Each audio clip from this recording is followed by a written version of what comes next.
Hello, and welcome to my channel. My name is Jonathan Cohn, and today I have my book review of the book A Hero Born by Michael A. Stackpole. This is a fantasy novel written by Michael Stackpole, who is someone who I love this author. I have read several of his books, all of his Star Wars novels I've read, and I've also read some of his fantasy novels, such as The Italian Revenant and the novel Eyes of Silver. All of his books I have loved. I have really enjoyed him as a writer, and I also got to interview him at DragonCon in 2023, and my video of that interview is up on the channel. Just look up Michael Stackpole interview Jonathan Cohn and you'll see it. It was lots of fun to get to do that. However, and I have enjoyed every single novel of his that I've read to this point. So it was with great sadness that I did not enjoy this book. There was bound to be a dud in there somewhere. He's still got a fantastic batting average for me, but overall I did not enjoy this book. The first thing I'll say about this book that I just find really fascinating is the kind of publication history, the background of this book. So this was created from a kind of game, and from what I understand, a kind of like tabletop role-playing game that Michael Stackpole developed with a company called Flying Buffalo. And they started it as like a mail order type thing where they would ship out the story to people who were doing like tabletop groups, and it just never got big enough for them to really make it long term, and so the game pretty much disbanded. But Mike Stackpole got the gaming developers to let him write novels kind of using this universe and characters and whatnot, and so that's where the book A Hero Born comes from. And that's just a very fascinating idea to me. In the afterword for the second book, which I haven't read yet, but the second book, An Enemy Reborn, he actually goes into the publication history of the books and how it was long in the process, and just getting them to a publisher was a lot, and then getting the publisher to actually fulfill their end of the bargain was a lot of work, and then it moved to another publisher and all this stuff happened. And the first book sold and did okay, and so they had the deal for the second book, which was another author that was supposed to write the second book, William F. Wu, and then because of things that happened, they needed the book to be expanded greatly, and so because of that, they needed Mike Stackpole to step in and basically rewrite the book, which is why it has Michael Stackpole's name on the cover, but then when you go to the pages inside and it says The Enemy Reborn, it says also written by William F. Wu, which is really fascinating. But I read this book, the first one, A Hero Born. And the basic pitch of the story is that there's these two realms. You have the realm of the kind of normal realm, the fantasy realm, and then you have the chaos realm, which is the kind of the more death-filled realm, the realm where bad things are happening and all that kind of stuff. And so there's a big wall that separates the two.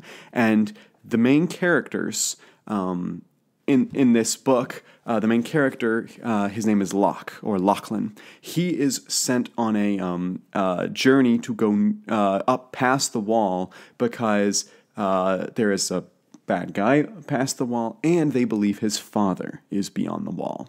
And he's trying to rescue his father, who's been there for most of his life. And that's the basic pitch of the book. And sadly, the book takes 3/4 of the way to get there. This is about a 420-page book. It's not until about page 300 that the character gets his group together and actually goes beyond the wall. And so because of that, it feels a little bit like, you know, hey, you promised us this epicness, and then you don't give it to us until the end. And so as a result, the end, it feels a little bit rushed. And it feels like they're just trying to wrap up the story towards the end, when really I feel like the wall should at minimum have happened at the halfway point.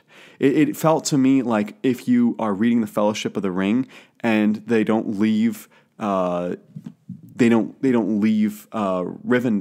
until like 3/4 or even further in the book, that would just be, you know, it's like, what if that happened, or in the movie it happened way later. It needs to happen more about the midway point, and here it happens way too late when the company sets out.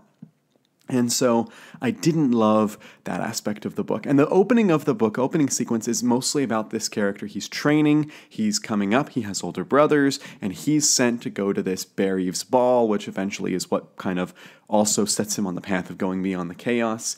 And all that stuff was fine, but I've read other Michael Stackpole books that are phenomenal. Eyes of Silver, truly some great storytelling, not just in world building, but also in character work and dialogue and all that stuff. And also the same thing with his book, Italian Revenant, which also was just superb in plotting and whatnot.